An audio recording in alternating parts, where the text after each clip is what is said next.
A late reprieve for a man who killed a Mobile police officer. Vernon Madison was scheduled to be executed tonight, but this morning, the 11th Circuit Court of Appeals filed a stay which stopped the execution. Madison's attorneys say he is mentally incompetent after several strokes. The state has now filed an emergency petition to overturn that ruling and still have the execution tonight. Madison killed Mobile police officer Julius Schulte in 1985.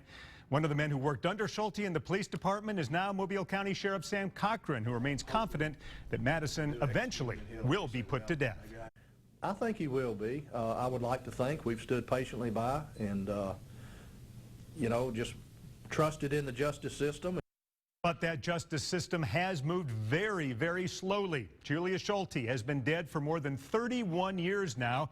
Vernon Madison is still alive, having weathered 3 trials and 2 decades on death row. Here's a look back starting with the night of the crime.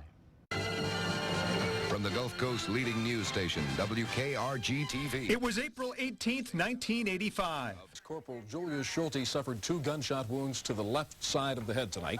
Schulte was shot in his car outside a house in Tolmanville. The suspect at this time we're looking for is a black male, Vernon Madison. Madison also shot his ex-girlfriend. She survived. Madison was arrested that night. Schulte died several days later. If anyone could ever be called the department's Mr. Friendly, it was Julius Schulte.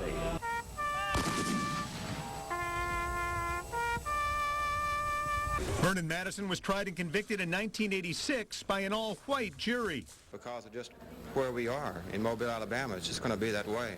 An appeal on those grounds got Madison another trial in 1990. Oh, we was anticipating on it. We knew it was going to come back.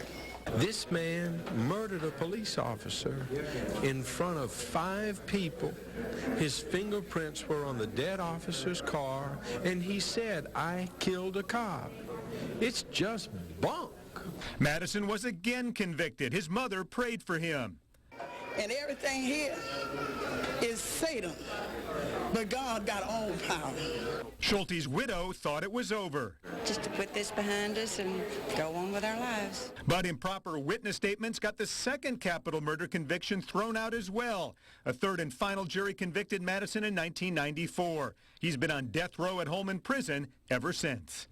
Again, at this point, there will be no execution tonight of Vernon Madison. The U.S. Court of Appeals staying the execution today due to his mental state. The state of Alabama has filed an emergency petition to reinstate the execution.